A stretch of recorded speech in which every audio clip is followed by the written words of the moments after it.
Assalamualaikum warahmatullahi wabarakatuh. Video kali ini kita akan membahas soal masalah gagal bayar atau telat bayar di Akulaku. Seperti yang kita ketahui, Akulaku mempunyai DC yang hampir menyebar hampir di seluruh kota yang ada di Indonesia, teman-teman. Jadi sudah sewajarnya kalau memang DC Akulaku bakal datang. Cuman yang jadi permasalahan adalah gimana nih kalau tiba-tiba nggak ada kabar, nggak ada WA, nggak ada SMS, si DC tiba-tiba nongol di depan rumah kita. Ya, dari Akulaku dan lain sebagainya. Nah, ketika kalian sudah mulai galbay dan sudah lebih dari 3 minggu, saya rasa teman-teman harus mempersiapkan diri dan mental kalian kalau DC udah pasti akan datang, kita tinggal tunggu aja datangnya. Sehingga teman-teman tidak begitu kaget dan tidak begitu panik.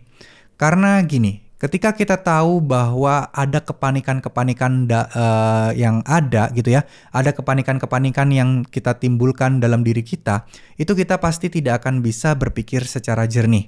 Kita tidak akan bisa berpikir secara rasional dan pasti akan bingung apa yang harus dilakukan. Oleh karena itu, penting sekali bagi kita untuk tahu bahwa ya udah terima aja DC bakal datang. Itu yang pertama.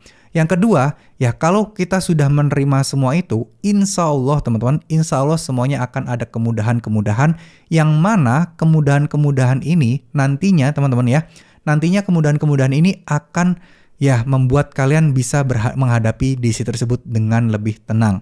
Ya, jadi kalian tidak akan lupa tuh apa yang teman-teman harus lakukan. Pertama kali yang harus teman-teman lakukan adalah bersikap tenang, biasa aja, jangan terlihat panik, jangan terlihat grogi. Nah, ini kalian harus meminta surat-surat mereka.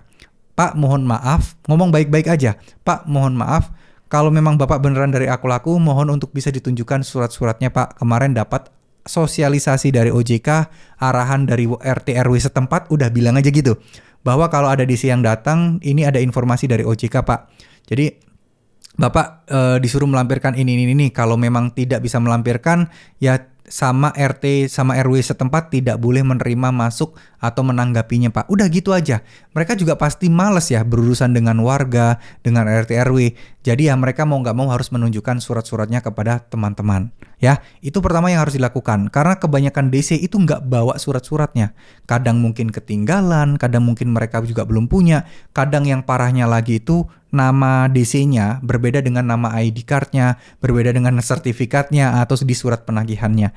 Jangan sampai yang datang itu ternyata DC-DC freelance atau DC-DC bayangan yang mana ya mewakili temannya atau mewakili ya yang sebenarnya DC asli. Jangan sampai kalian terkecoh di hal tersebut ya.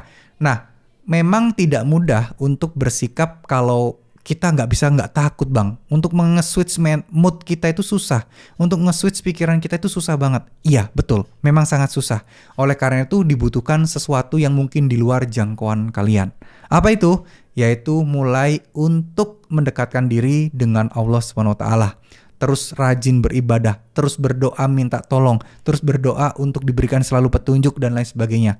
Karena percaya atau tidak, ini sangat-sangat luar biasa dampaknya jika kalian meyakininya. Ketika kalian yakin Allah pasti nolong, ketika kalian yakin Tuhan pasti akan memberikan jalan, itu akan membuat kalian, langkah-langkah kalian akan jadi berasa lebih mudah. Ya, mungkin memang sugesti doang buat kalian, tapi ini positif untuk kalian coba. Ya, coba dipaksakan. Buat teman-teman yang mungkin sekarang, buat yang muslim ya, atau kalian yang lagi ikhtiar sekarang, coba deh, kalau biasanya kalian sulit untuk menjalankan sholat tahajud, paksakan dulu. Ini kan kita meminta tolong ya, kita selama ini untuk bersikap untuk meminta tolong, mengharapkan ridho Allah, mengharapkan berkah dari Allah, kita ya harus melakukan tindakan yang maksimal. Salah satunya adalah kalau biasanya kalian sholat tahajud itu sulit banget, coba dirutinkan setiap hari. Coba deh kalian kalau punya bos, punya atasan, terus kemudian atasan kalian nyuruh bangun pagi untuk ngirim file, kalian bangun nggak kira-kira? Pasti bangun nggak sih? Tapi ketika kalian mau beribadah seperti itu untuk Allah, untuk yang akan menolong kalian, justru kalian malah akan malas-malasan. Ya, nggak cuman kalian kok, saya pun juga gitu. Tapi saya paksakan teman-teman. Coba untuk maksakan sholat tahajud itu memang nggak mudah. Cara paling simpel buat kalian yang punya HP 2, alarmnya jauhin. Ya, yang satu deketin ke kalian, 15 menit sebelum alarm yang kalian jauhin itu bunyi, kalian nyalain dulu. Ada risetnya ini. Ketika kita sudah bangun 15 menit sebelum jadwal yang ditentukan, itu akan jauh lebih mudah kita bangun di jadwal yang semestinya. Jadi biasanya alarm memang 2 saya, 15 menit sebelum apa yang saya inginkan untuk bangun. Itu akan memang benar-benar ngefek banget teman-teman. Jadi kita mau tidur lagi itu agak kebayang-bayang dan nanti alarm kedua ketik nyala, itu kita udah bisa seger lagi. Ya, semoga apa yang saya sampaikan ini bisa bermanfaat. Tetap stay, gak usah pusing-pusing, tetap tenang, gak usah panik. Insya Allah semuanya akan baik-baik saja. Utang kalian pasti akan lunas kok, yakinlah itu. Ya, terima kasih. Mohon maaf jika ada salah kata. Wassalamualaikum warahmatullahi wabarakatuh.